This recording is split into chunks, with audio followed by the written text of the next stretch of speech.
In section 9.2, we are going to continue by looking at limits at infinity. And in order to help us, we are going to look at these given graphs of the function f of x equals 5, which is just y equals 5, which means you've got a horizontal line, f of x equals 3 over x, and f of x equals 7 over x squared. On our first example here, we are going to use the function of f of x equals 5 and find the limit as x moves to positive infinity for that function. When you look at the function f of x equals 5, as you move to the right going forever, remember what a limit is. A limit is what y value is your function approaching. Our function is always at the y value of 5. So our limit as we go to infinity, positive infinity, is 5. Now we're going to look at that same function as we go to negative infinity. As you go to the left forever, what's happening with the y values of that function? Well, again, the y values stay constant at 5, so the limit as we go to negative infinity is the y value of 5. So now we're going to look at the graph of 3 over x and do the same idea. As we move to positive infinity, as we go to the right forever here, what is happening with the y values in that graph? Well, if you look at the way this graph is constructed, it's getting closer and closer and closer to 0 because 0 is an asymptote. So what y value are we coming closer and closer to? 0. Looking at the same graph of 3 over x and going to negative infinity, as we move to the left forever on this thing, what is happening with the y values? Well, it's coming from below, but what's going on here? We're getting closer and closer and closer to 0. So the limit as we go to negative infinity is also 0. Now looking at the last graph of 7 over x squared, as we move to positive infinity and go right forever and ever, what is this graph doing? It's getting closer and closer and closer again to 0. So the limit to positive infinity is 0.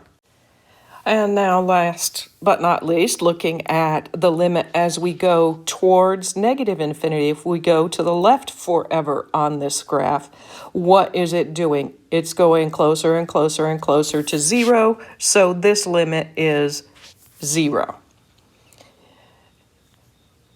When you are talking about any horizontal line, it's always going to be constant. So what we saw in the graph of y equals 5, of the limit equaling 5, that's going to be true for any horizontal line. So just like we've learned earlier, the limit of the constant is the constant.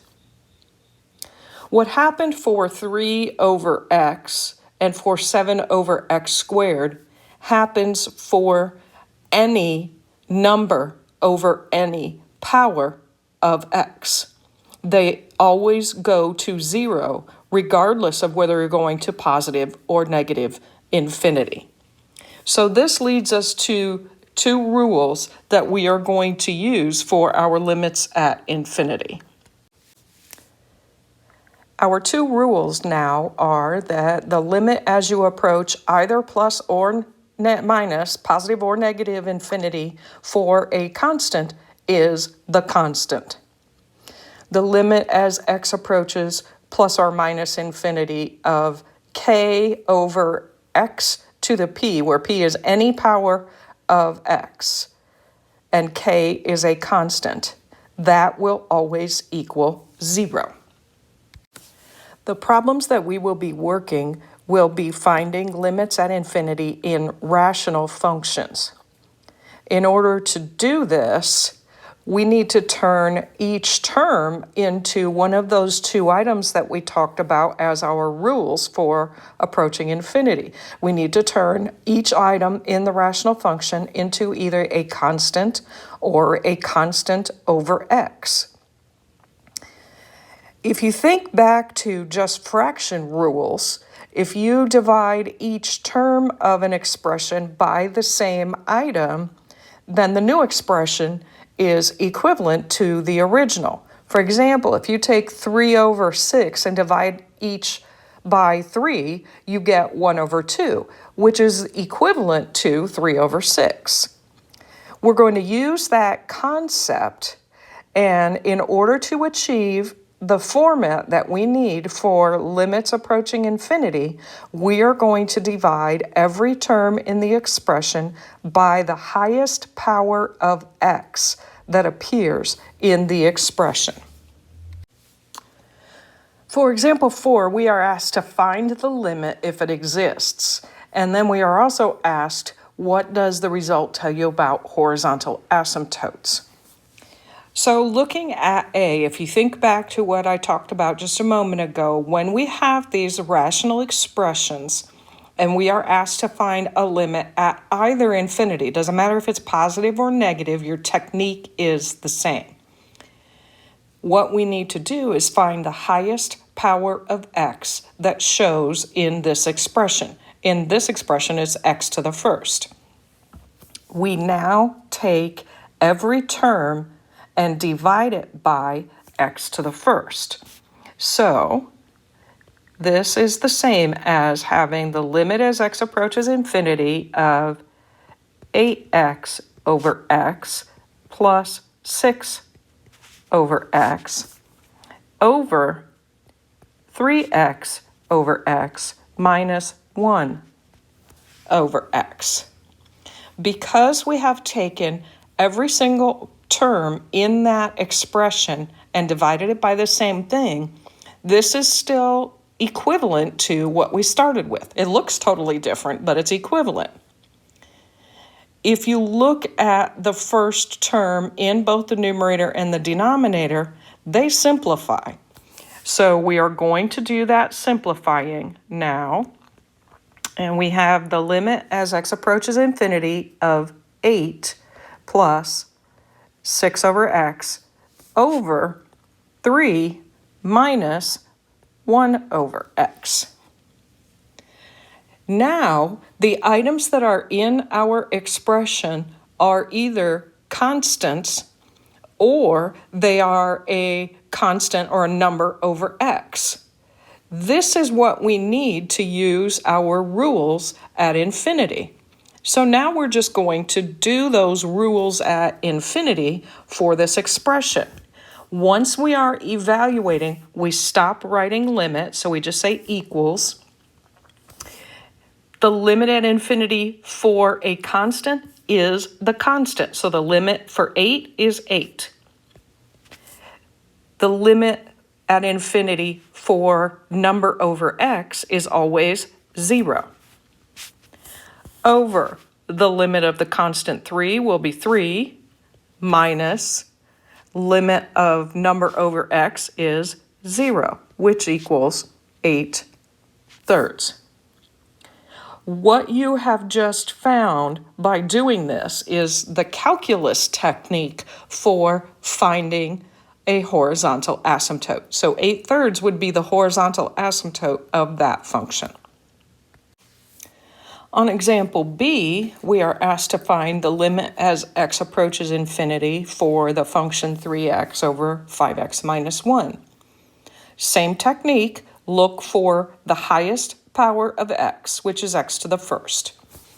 We are going to divide every term in this expression by x to the first. So we will have 3x over x over 5x over x minus 1 over x.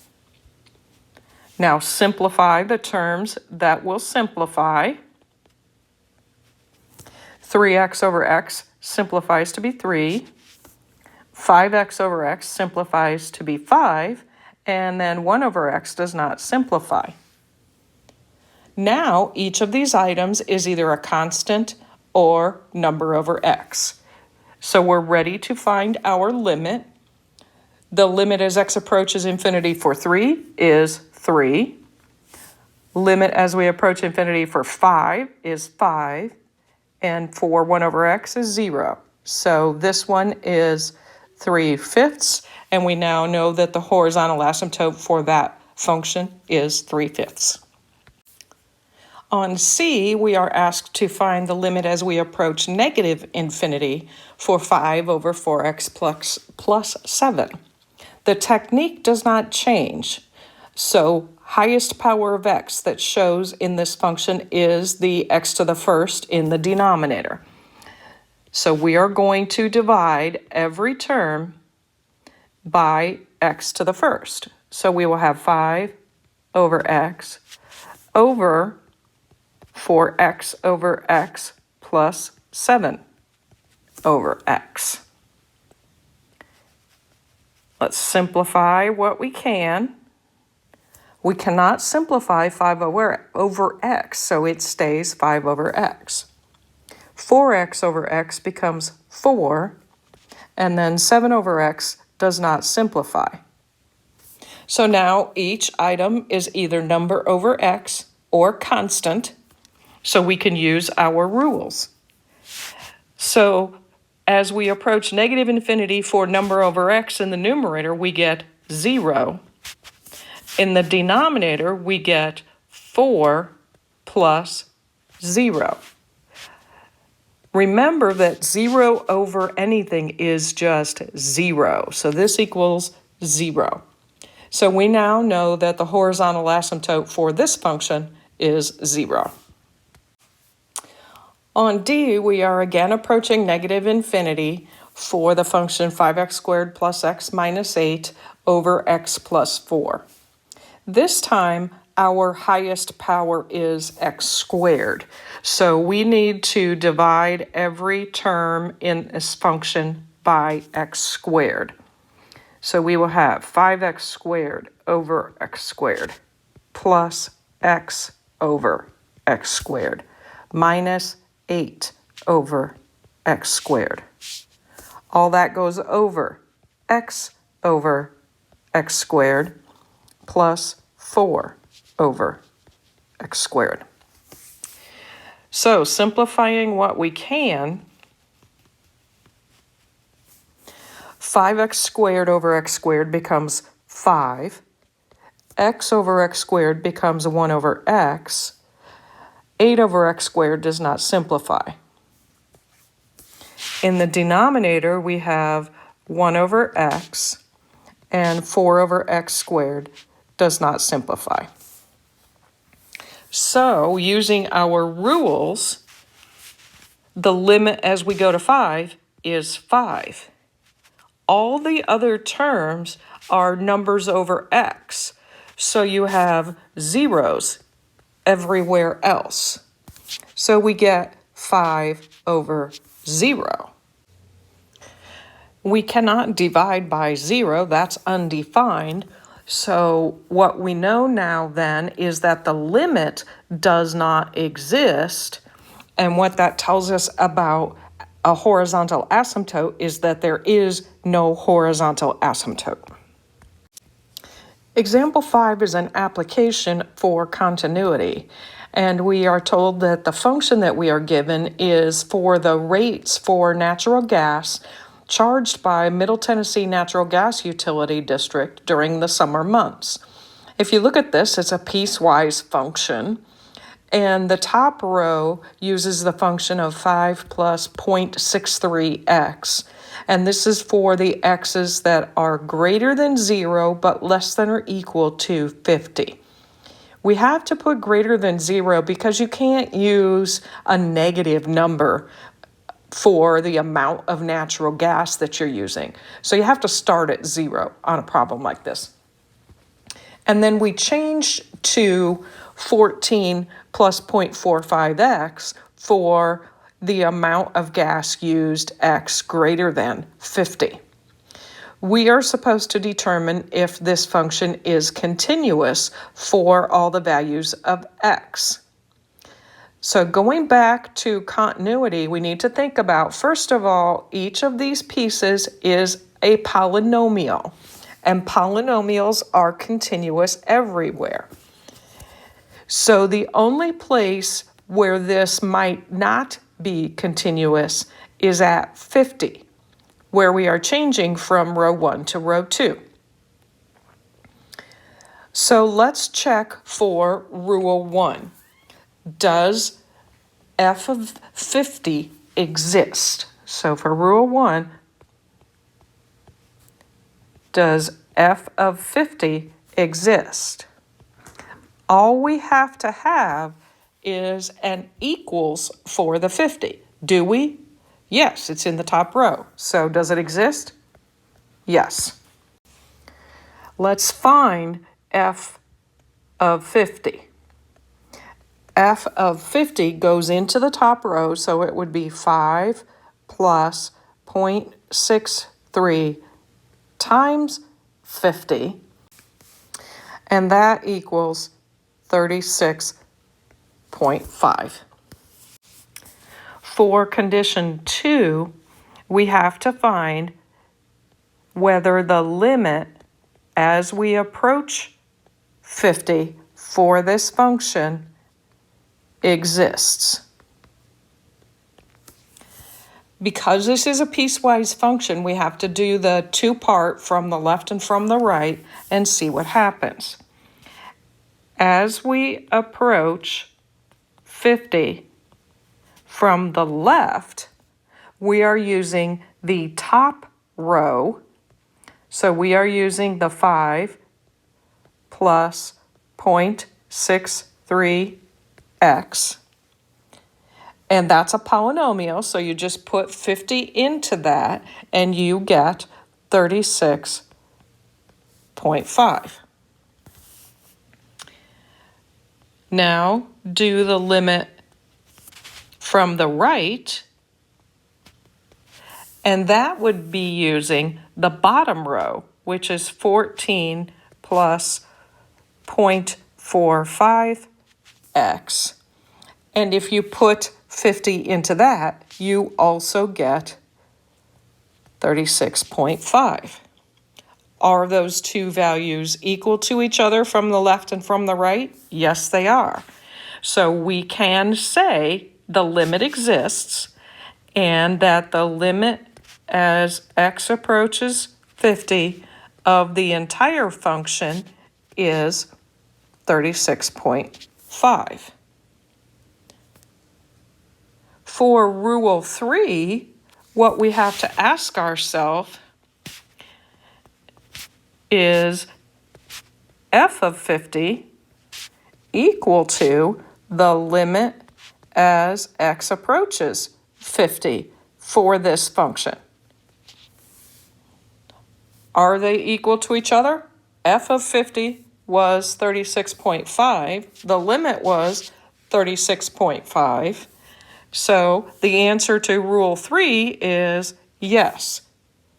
Since each of these rules were met, they were all satisfied, we can now say that f of x is continuous.